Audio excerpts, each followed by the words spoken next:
Bom dia, irmãos, paz. Eu quero abrir um parêntese, né, sobre essa discussão que tem tido, a gente tem visto nas redes sociais, na televisão, sobre fechar ou não a igreja do Senhor, né? Primeiramente, é muito importante a gente respeitar as pessoas, homens, mulheres de Deus que deram sua opinião, que buscaram direção de Deus, mas as ideias elas precisam ser discutidas, não é verdade? O que a gente tem que ver, irmãos, é que vamos voltar lá na igreja primitiva, os primeiros cristãos, eles eram perseguidos por serem as pessoas do caminho, as pessoas que pregavam o evangelho, professavam a fé em Jesus.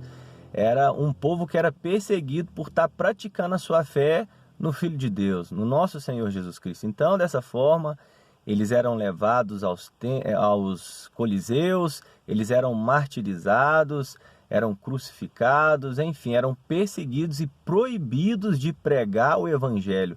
Dessa forma, eles estavam infringindo, né, a lei, e dessa forma eles estavam sendo todos dizimados, mortos por professar essa fé. Essa era a realidade daquela época. Então, por isso que eles se expunham, por isso que eles corriam risco, por isso que eles eram atacados, né? Então, vamos ver a realidade de hoje. Hoje está tendo essa epidemia aí, esse coronavírus, e o evangelho ele não está sendo proibido de ser pregado. Você tem o seu livre-arbítrio, você pode estar pregando o evangelho, você pode estar evangelizando pessoas, sim, você não foi proibido disso. Na verdade, nós temos aí um conselho, né, um pedido para que não se aglomere mais de 10 pessoas no ambiente, porque nós não sabemos se você estamos aí com esse vírus, somos transmissores. Pode ser que você tenha, mas o seu organismo já criou anticorpos para isso, mas você pode estar levando para uma pessoa que, na verdade, pode não ter a mesma saúde que você. Então, são realidades diferentes. Nós não estamos sendo proibidos de pregar o evangelho. Nós estamos pedindo, né, para que as pessoas não se ajuntem até que o governo, a Secretaria de Saúde aí, os nossos cientistas estejam estudando uma forma de combater e controlar essa epidemia que está no nosso país. Então, nós não estamos sendo proibidos de pregar o evangelho. Amém? Então, vamos ver, para você ver. Se você olhar, né, o filho pródigo, olha que interessante a história do filho pródigo. Ele pediu uma herança ao pai dele e foi para uma terra desconhecida. Lá ele gastou tudo com prazeres, com farra, e chegou num determinado momento naquela terra, houve uma grande fome. E aí ele já não tinha mais o que comer, foi comer as bolotas, né? Lavagem de porco. E aí ele caindo em si, ele fala o quê? Eu vou voltar para a casa do meu pai, porque até os servos dele têm comida melhor do que a minha.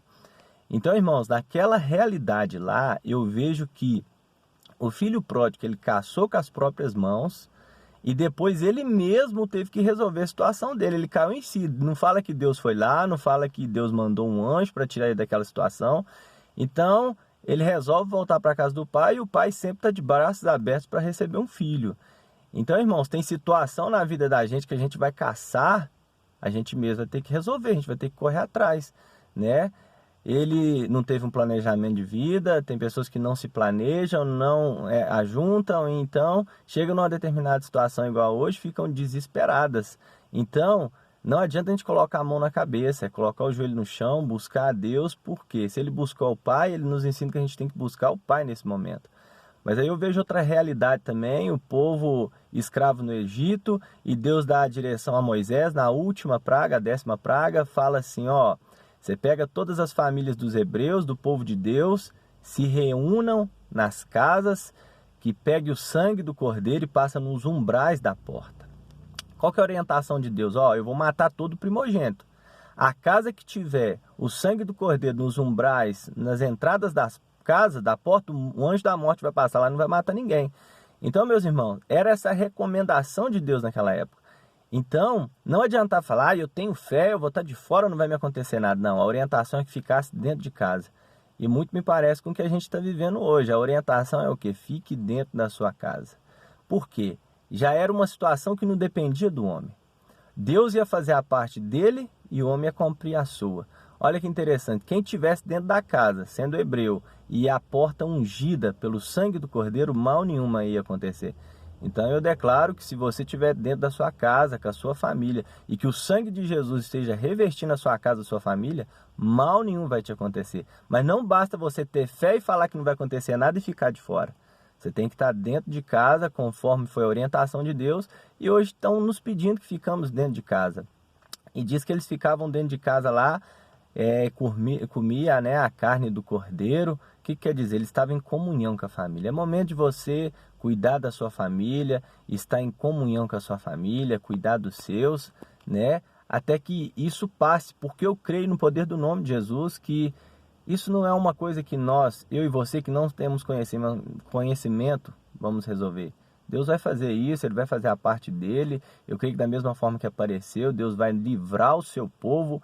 E eu creio que no momento de dificuldade é o momento que nós mais aprendemos, é o momento que nós mais aprendemos a nos virar. Então, é muito difícil uma pessoa na vitória tirar grandes ensinamentos, mas no momento de dificuldade, o ser humano ele tem a capacidade de aprender, de se reinventar, de fazer coisas novas, né? Então, vamos confiar em Deus, que Deus está cuidando de nós. Vamos lembrar também que nada nos impede de pregar o Evangelho. Façam vídeos, gravem áudios, liguem para pessoas que vocês amam, usem as redes sociais. Nós não somos mais do tempo das cavernas, não somos mais a igreja primitiva, mas nós somos a igreja do Senhor Jesus. Pode fechar o templo, que são paredes, mas você é o templo do Espírito Santo de Deus, você é a igreja de Jesus e você pode continuar levando o Evangelho com essas ferramentas que Deus nos deu, que é a informatização, internet, redes sociais, enfim. Não se exponha a algo que você não pode vencer. Confia em Deus, que a parte dele vai fazer e que você possa também fazer a sua. Eu oro para que Deus abençoe você, abençoe a sua casa, abençoe a sua família. Tenha fé em Deus, que nós vamos passar por essa, né? Eu creio que nesse momento pessoas também vão se aproximar de Deus. Eu queria dizer que Deus ele está no controle da sua vida, Deus ele está no controle de tudo isso, né? E que Deus abençoe a sua família no nome de Jesus.